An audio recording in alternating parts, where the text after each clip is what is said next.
Hey there everyone, I am back again with another ramble, and this time I'm going to talk about one of the few DC comic book stories that I've actually been interested in and have read to its completion. Today I'm going to talk about Batman White Knight. Now to be honest with you, I grew up around DC and Marvel throughout most of my life, and yet to be honest with you, I've never really taken an interest into the comics. Like, I love the shows and I love the movies that have been made for these universes, but the comics have never really gripped me as much as some many hardcore fans have. This one is one of the few rare exceptions to that story. And the main reason being is because of its unique story that it gives off, as it presents the big what if. A what if Joker became sane type of story. And to be honest with you, it was incredibly fascinating. So I'm going to introduce to you some of the more positive aspects of it that I have found throughout this entire comic. Feel free to sit back and enjoy the ride. So the first positive I want to go over is, first and foremost, the art style. And as you can tell, it is drastically different from any other Batman comic, with very sharp edges, sketch lines, and much more darker, rougher colors, which I think is honestly suitable for this type of story, as this is a far more darker and much more rougher Batman comic than is normal. But I'll go over that next. But for now, I just want to gush about the art style, as I honestly really love how it makes some of these characters look very rough, very scruffy. Like they've been through a lot of time either fighting crime, or they've been doing it for years now at this point, and everyone has become that slight bit rougher for it.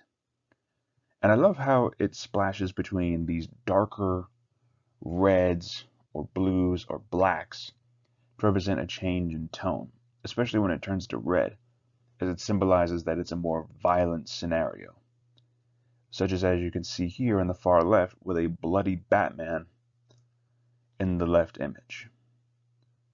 And I will go over that in the next point. But yeah, if you want a comic that is drastically different, with a very different art style that makes it look rougher, very hand-drawn, then I definitely would recommend checking this out for yourselves. But now, let's move on to the next point. Now, let's get into the main point of this, the story itself. Needless to say, I loved every minute of this, as it presents a far more darker and much more rougher story than is normal for a Batman comic. For instance, like I said before, this covers a what-if scenario of what if the Joker somehow returned to normal and became sane. Well, this goes into the consequences of that, especially with a Batman that is drastically different here. As you can see here, he is much rougher, much more gruff and brutal than he is here. Like, that's one of the biggest drawbacks to this Batman. He's a much more brutal and violent type of Batman. Kind of like Ben Affleck's Batman when you think about it from the DCEU. And dear God, I'm not even kidding when I tell you, sometimes this story can be absolutely brutal with its violence. As in, it's not just the occasional 1-2 punch that knocks out goons. It is straight up, like there is blood flying, you're seeing teeth missing, all of that. But yeah, it really explores the whole story of Joker, as well as the whole name thing where he's called Jack Napier. And it shows Jack's crusade to make Gotham a better place, to the point where they will no longer need Batman. And the sequel to it, Curse of the White Knight, really shows the consequences of his actions in the long run. But I really liked how throughout this whole story we see Joker, or Jack in this case, and how he actually goes on to start reforming Gotham for the better, actually. And it just goes to show that a lot of people eventually start turning on Batman throughout this story because of the fact that they cannot believe just how far he's strayed from his own morals. And to be honest with you, I myself was shocked throughout this whole story. There are so many twists and turns throughout this thing. Despite the fact of how short this series is, ranging to about 2, maybe 3 miniseries, it really adds up into one cohesive story that is very full and is not exactly like a cut and dry story. There's a lot of details that goes into this.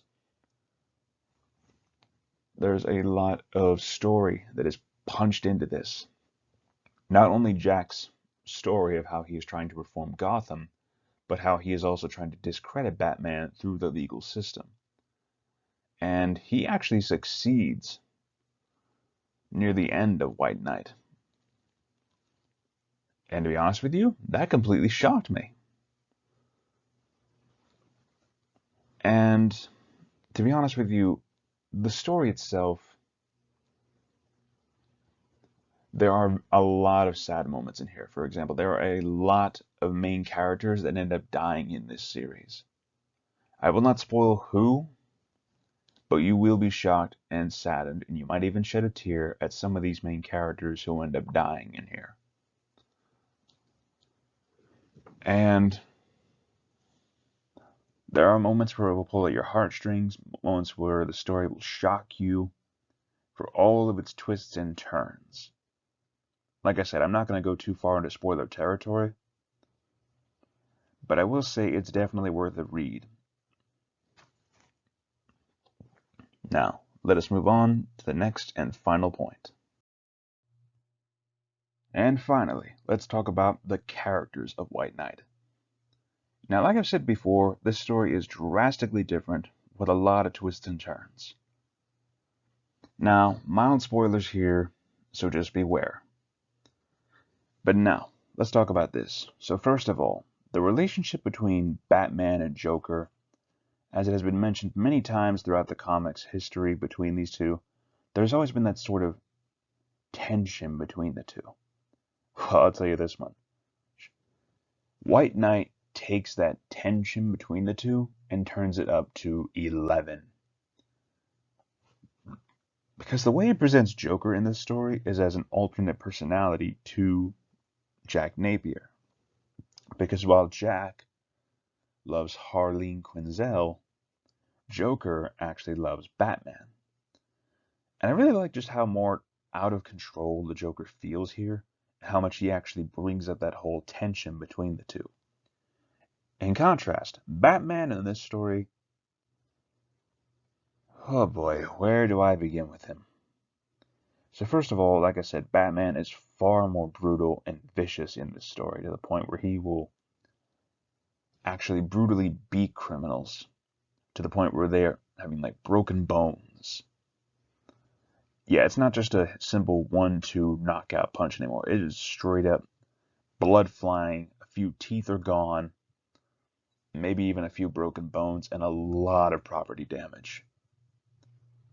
Like I said, I feel a lot of Ben Affleck vibes when I look at this certain Batman, due to his more brutal methods.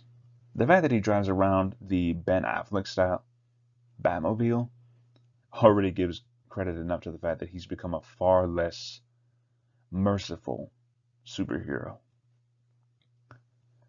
Now, as for Harley, now this is mild spoilers, sorry about that, but there comes a twist where it is revealed that there are actually two different Harleys. There's the original Harleen Quinzel and the new Harley. And I actually like how they dressed up both of them to represent the classic Harley with the jester outfit and the new Harley with the more weird cheerleader, uber violent, gangster style Harley. And I actually like how it presents those two main differences in how they look and how they act. For one, Harleen Quinzel is far more intelligent, really showing off her psychologist style brain, as well as also representing how she knows Jack Napier inside and out. She does not care for the Joker personality, but she knows Jack Napier like the back of her hand. Whereas in contrast, Harley Quinn, the other Harley, is in love with Joker. So much so that after the Joker becomes sane, she actually calls herself Neo Joker. And her whole entire story revolves around how she tries to get the Joker back out from Jack Napier, going to so many lengths to try to get him back out, to the point where she eventually succeeds, but not to her benefit, to be quite honest with you.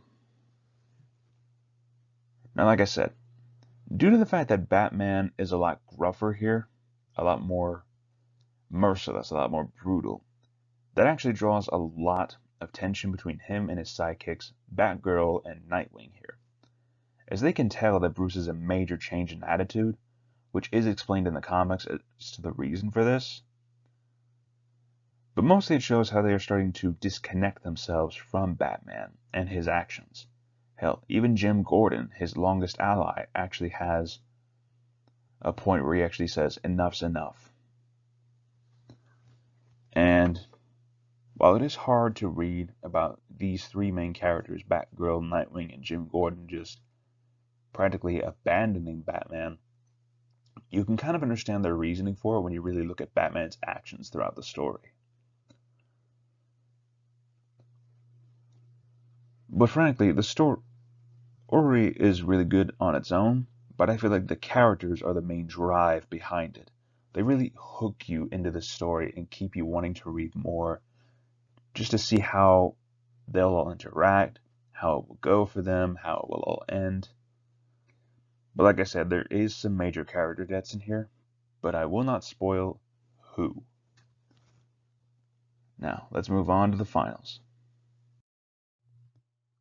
So in closing, I would give Batman White Knight a solid 9 out of 10 for both its great, absolutely dark and gritty story, as well as its amazing art style. Seriously, I cannot gush about this art style enough with how much more brutal, but also how sketchier and rougher it looks. So if you're interested in this series, go check it out if you want just a short read. There is at least two that I know of. There is Batman White Knight and Curse of the White Knight, which is the sequel. And they both come in some very nice paperback. Or if you want to collect the individual comics, that is fine as well. But in closing, thank you all for listening once again. And you never know. At some point I might cover another Batman graphic novel. One that is also very famously known. Now, again, thank you all for listening and have a good day.